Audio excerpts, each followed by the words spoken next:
Brasil é o país que mais realiza cirurgias plásticas em todo o mundo. De acordo com a Sociedade Internacional de Cirurgia Plástica e Medicina Estética, em 2018 foram realizadas por aqui mais de 1 milhão de cirurgias plásticas e cerca de 969 mil procedimentos estéticos minimamente invasivos. A gente sabe que cirurgia plástica é um sonho de muita gente, porém, muitas vezes esse sonho pode se tornar um pesadelo. Para que isso não aconteça, a gente tem que tomar muito cuidado. E o Beleza Minuto entrevista hoje o cirurgião plástico, diretor do DEPRO da Sociedade Brasileira de Cirurgia Plástica e perito da Secretaria de Justiça do Estado de São Paulo, Dr. Alexandre Cataoca. Dr. Alexandre, é um prazer recebê-lo aqui no Beleza Minuto. E eu já começo com uma afirmação. Cirurgia plástica deve ser feita por cirurgião plástico. Por quê, doutor? Bom, cirurgia plástica deve ser feita pelo cirurgião plástico sempre, tá? Por quê? Cirurgia plástica trata cirurgia, trata-se medicina. Como qualquer procedimento tem seu risco. E para minimizar esse risco, o profissional que opera, que faz essa cirurgia, tem que ser no mínimo capacitado. Para você saber se ele é capacitado ou não, o profissional tem que ter formação e tem que ter o título de especialista, que é o RQE. Médico que não tem o RQE não é especialista na área. E na cirurgia plástica é a mesma coisa. Ou seja, para fazer uma cirurgia plástica tem que ter o RQE em cirurgia plástica. O cirurgião tem que estar titulado, tem que ter essa especialidade dentro do Conselho Regional de Medicina. E, doutor Alexandre, é importante que a gente também explique, né, para o público leigo como é a formação de um cirurgião plástico. Quer dizer, além de fazer 6 anos de medicina, ele tem também que fazer uma especialização. Como é que funciona? Sim, tem que ter a bagagem em cirurgia geral, que hoje está em 3 anos, na minha época era em 2 anos, agora 3 anos.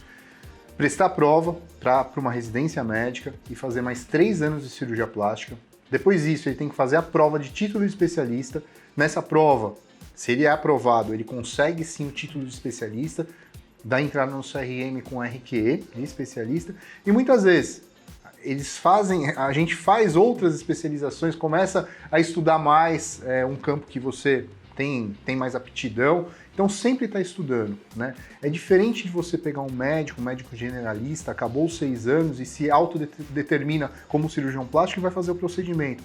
Porém, por exemplo, numa lipoaspiração, se caso acontece alguma complicação, ele não vai saber tratar essa complicação. A importância do cirurgião plástico é a formação geral. Ele tem a formação de cirurgia geral e a formação específica em cirurgia plástica. Estamos falando de médicos, imagina só de outras especialidades, porque a gente sabe que, infelizmente, tem outras especialidades invadindo a área de cirurgia plástica e realizando até de forma muito irresponsável alguns procedimentos. Perfeito, Raquel. Muitas vezes a gente coloca aqui, saber aplicar, saber fazer um procedimento é muito simples. Se você treinar um macaco, ele vai saber fazer. O importante é, primeiramente, saber indicar esse procedimento. Segundo, saber fazer a aplicação. E terceiro, mais importante, caso haja alguma complicação, saber tratar a complicação. Para mim, o profissional apto, seja ele de qual for a especialidade, seja de qual for a área de atuação, é aquele que sabe indicar, fazer e tratar a complicação. Se esse profissional não está apto a fazer uma dessas 3 coisas, ele não é apto a fazer o tal procedimento. Pode ser um procedimento que coloca um minimamente invasivo, pode ser uma cirurgia. O profissional tem que saber essas 3 etapas. Se não sabe fazer isso, pode ter certeza que não é um profissional habilitado. Doutor Alexandre, e como é que a paciente deve escolher o seu cirurgião plástico? Existe uma pesquisa? Qual é a orientação? Fantástica a pergunta, porque muitas pessoas procuram pelo Instagram se o médico é famoso, se ele tem muitos seguidores, mas isso não é garantia de que o médico é bom, tá? Hoje em dia você bem sabe, comprar seguidor é a coisa mais fácil do mundo, né? Você dá um clique, você compra. Na verdade, para você procurar um bom profissional, bom cirurgião plástico, a primeira coisa, a formação dele, tá? Veja a formação, entra no currículo dele. Segundo, veja se ele tem o título de especialista. Para isso é muito simples. Entra no CRM do seu estado, no CRM vai aparecer lá, especialista, RQE número tal, já sabe que é um cirurgião plástico. Entra no site da Sociedade Brasileira de Cirurgia Plástica, que é o cirurgiaplástica.org.br. Lá está uma lista de todos os cirurgiões que são associados da Sociedade Brasileira de Cirurgia Plástica. Nisso a gente já sabe que a formação mínima em cirurgia plástica ele já fez. Então, isso são pelo menos algumas dicas. Procure pacientes desse médico, converse com pacientes desse médico, e muitas vezes a consulta pré-operatória é ótima, mas o que é acompanhamento pós-operatório não é bom. Então tudo isso são ferramentas para você, e hoje está muito mais fácil com a internet, você consegue isso, são ferramentas para buscar sim um profissional sério. Doutor, outra pergunta que eu acho que também muita gente tem dúvida é em relação ao local onde a cirurgia plástica deve ser realizada, né? Infelizmente, também sabemos que, em alguns casos, as cirurgias são realizadas em consultórios, enfim, até mesmo recentemente pudemos... Na casa de um cirurgião. Então, assim, a gente precisa saber qual é o ambiente apropriado, o ambiente ideal para a realização de uma cirurgia plástica segura. Bom, ou é feito numa clínica que tem um porte para fazer cirurgia, e nisso você consegue ver pela Covisa, pela Anvisa do município, né?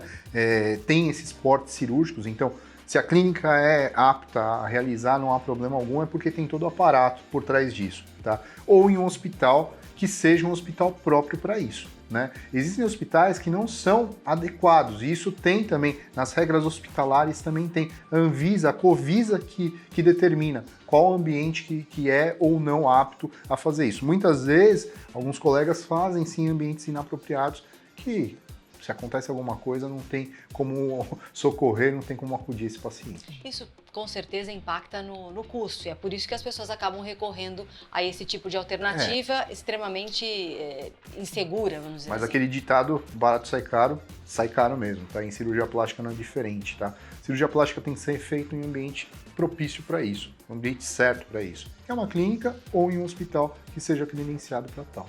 E com a presença sempre de um anestesista também, né, doutor? Sim. Porque muitas vezes, para baratear, a gente sabe que não existe a presença do anestesista no centro cirúrgico. Isso. Eu queria que você falasse um pouquinho dessa necessidade e da importância de um anestesista durante todo o processo. Não é infrequente, Raquel, na perícia médica a gente pegar alguns casos de cirurgias que não tem anestesista na sala cirúrgica.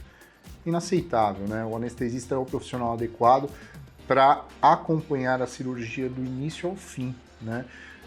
Seja uma cirurgia que tenha sedação, seja uma cirurgia que tenha mesmo uma anestesia local, que tenha uma sedação junta, ou mesmo outros tipos de anestesia, é o anestesista que é o profissional apto a seguir a essa cirurgia. Então, assim, sala cirúrgica sem anestesista, que tem sedação, impossível, não pode fazer, tá? E o paciente que vai procurar o médico tem que estar bem claro isso. Vai ter anestesista seguindo a minha cirurgia, tudo, isso tem que estar muito bem claro, tá? Tem que ter anestesista na sala cirúrgica. Perfeito. Exames pré-operatórios também são extremamente necessários, né? Quais são esses exames para uma cirurgia geral? Também o laudo cardiológico. Eu queria que você falasse um pouquinho, doutor, porque a gente não pode simplificar. Cirurgia plástica é uma cirurgia como outra qualquer. Bom, é uma gama de exame, né, que a gente pede. Então, são exames de sangue, exames cardiológicos, muitas vezes exames localizados. Por exemplo, vai fazer uma lipoaspiração, a gente pede um ultrassom da parede abdominal para ver se não tem alguma alteração dessa parede abdominal. Tudo vai depender do que é a cirurgia, né? O cirurgião está apto a fazer uma avaliação geral, clínica, e se esse paciente tem alguma comorbidade, alguma doença específica, encaminhar para o profissional para que veja se está tudo certinho. Por exemplo, o paciente tem uma hipertensão que não está muito bem controlada. Primeiro controla com o cardiologista e o cardiologista manda de volta com uma avaliação cardiológica de que esse paciente está apto a operar. Ou um paciente que tem um problema na tireoide, essa tireoide não está muito boa, manda para o endócrino vai fazer essa avaliação e deixar esse paciente pronto. Se você não está apto a tratar, o profissional vai tratar e vai voltar. Então, cada paciente, por isso que cada paciente a gente tem que ver individualizado, não é receita de bolo, pede igual o exame para todo mundo. Para cada paciente a gente vê uma rotina que seja melhor para aquele paciente. Bom, a gente sabe que no ranking das cirurgias plásticas, a utilização de implantes de silicone, principalmente para aumento de mama, acho que ocupa o segundo lugar nesse ranking, né? Quando o paciente precisa utilizar produtos como implantes mamários ou qualquer outro tipo de material, como é que ele certifica que esse material realmente é um material seguro, que tem registros? Como é que ele pode pesquisar isso, doutor? Hoje em dia está fácil também, pelo site da Anvisa, você coloca a marca a marca do implante, no caso, e você vai ver o registro, né? O registro MS, que é o registro do Ministério da Saúde. Tá o registro, tá válido, esse implante é legal. É duro que muita gente vem aqui perguntar qual que é a melhor marca, qual que é a melhor...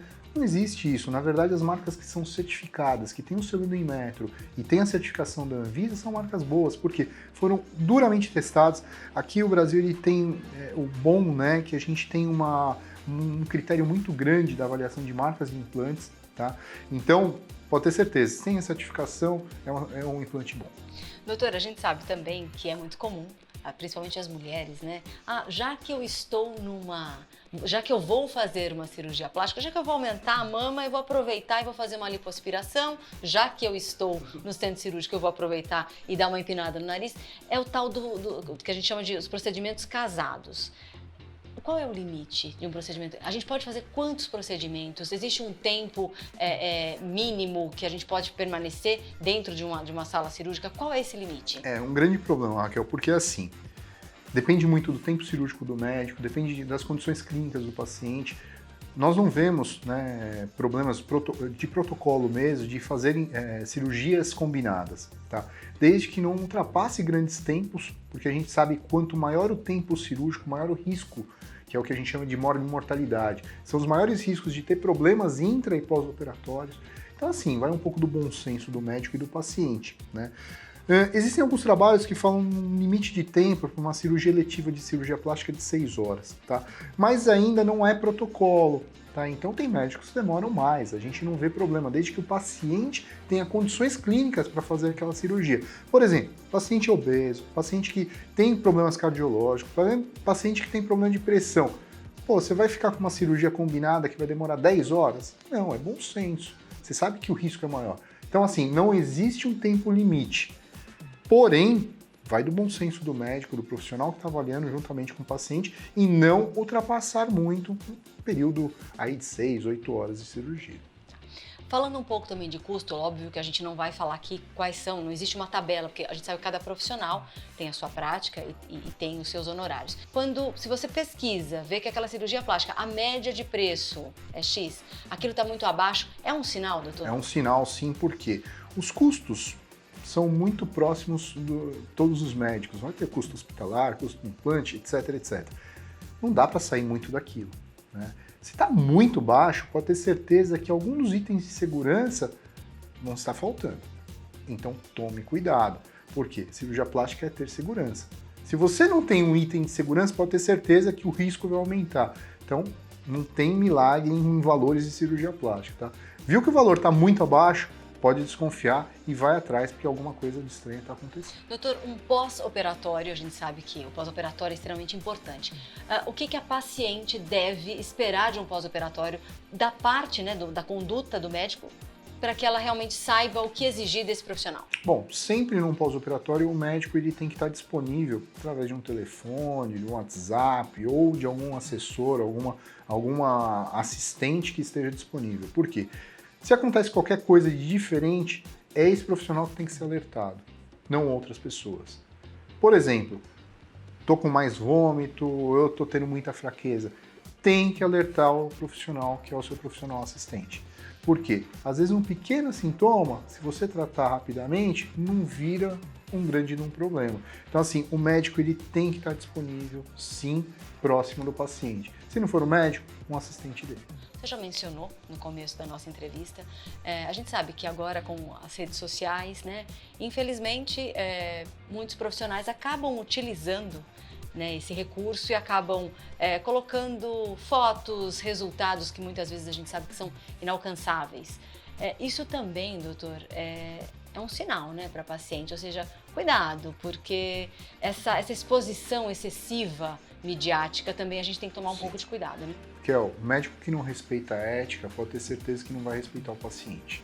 Tá? O Código de Ética Médica ele está aí para o médico cumprir. É o mínimo. Eu acho que todo e qualquer profissional que sai da faculdade ele tem que estar com isso na cabeça. Tem que respeitar a ética em primeiro lugar. O profissional que não está respeitando a ética não vai respeitar o seu paciente no pós-operatório. Pode ter certeza que é um profissional que, quando precisar, ele não vai acudir esse paciente. Tá? Mais uma vez, o bom profissional não é aquele profissional que aparece em tudo quanto é lugar ou aquele profissional que tem 1 milhão de seguidores. O bom profissional é aquele que trata do seu paciente do início ao fim. E isso você não consegue ver em Instagram, isso você não consegue ver em Facebook, isso você não consegue ver em rede social. Você tem que ter essa empatia para o seu médico e saber que o médico está lá para o que acontecer. Agora, ficar indo porque posta foto de resultado em internet e só fotos bonitas, desculpa, mas é um profissional que está prometendo um resultado que é inalcançável.